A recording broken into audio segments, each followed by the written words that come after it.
when we think about intellectual property, we're always thinking that it's for big corporations. It's for these big businesses, and it's not for me as a solopreneur or as a small shop, or it's not for an entrepreneur or an artist or a creative, right? No, that's wrong, okay?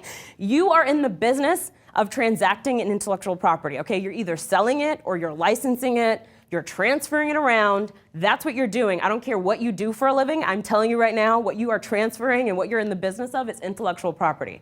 So you need to know what it is, and then you need to know how to capitalize on it in your business. So let's take a look at this quote from Andrew.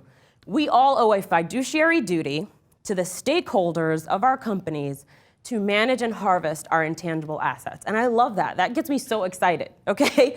And it's really because we think of ourselves as, we're, creating this stuff, and we think it's not that valuable. Maybe we write an ebook and we think, oh, it's just a little old ebook and only 25 people bought it, so it's not that valuable, or, oh, that's just my little method that I use to coach my clients, or, oh, that's just, my little strategy for taking beautiful photos. And so we don't think about our intellectual property, our creative works, as really highly valuable. And I'm going to change that today, all right? I don't want you to think about it that way, all right? I want to start a revolution where you start to realize that your intellectual property and all the stuff that you're creating every day in your business is highly valuable. And you start to recognize that, and you start to even create a paper trail of it so that you can not only prove it to yourself, but so that you can also prove it to an investor that you might want to take on, or a gatekeeper like David, who we're going to talk to later, who you want to, purchase the rights for your book, or you want to do a licensing deal with a larger company. So I want you to have that confidence,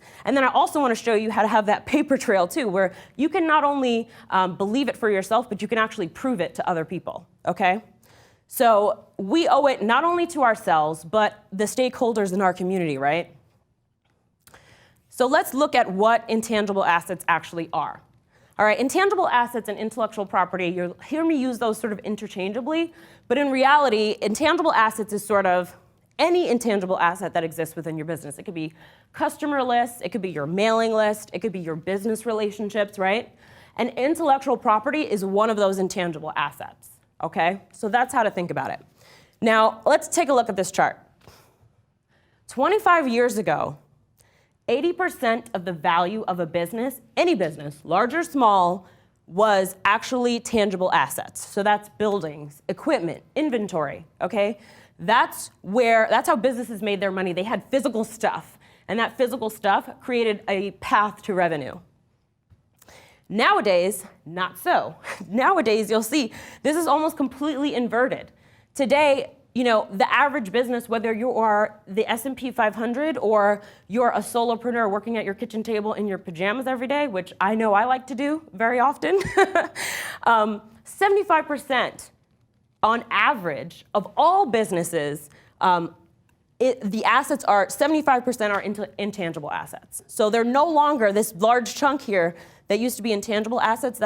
That's no longer the case. Okay, now it's intangible, it's not tangible. That's where your money is, all right? That's how you make your money. So these are my two little ones. And like I said, most of us don't have shareholders, right? So we don't have shareholders like big corporations. The way big corporations work is they've got a bunch of shareholders, and it's their responsibility. It's the company owners and the people who are running the company. It's their responsibility to make their shareholders happy, right? It's to make their shareholders money. That's their goals. Well, guess what? We don't have shareholders in small businesses, but we have stakeholders, okay? So we've got people who we need to keep happy too. And those are our family, right? It's our customers, our employees, the community we serve, the people who are relying on our business's success to either accomplish their own goals. And also, these kids' preschool is really expensive. So, got to keep these two happy, right? So that's how I want you to think about it. When you're thinking about, oh, this seems hard or complicated, or I don't feel like doing it, remember, it's not just about you, all right? It's also about them. It's about your family. It's about your customers who love you. There's not one business owner here who hasn't had a customer tell them they love working with them, all right? So don't think about, oh, I don't have 10,000 people on my mailing list. Who cares? You got one customer who loves you, and that tells you you're doing the right thing, okay?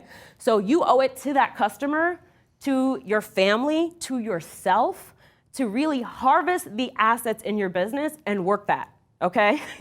You need to work it and generate lots of revenue, right? Because a lot of us as small business owners struggle just to get to 6 figures, you know? We can't afford to not be working all of the assets that we have.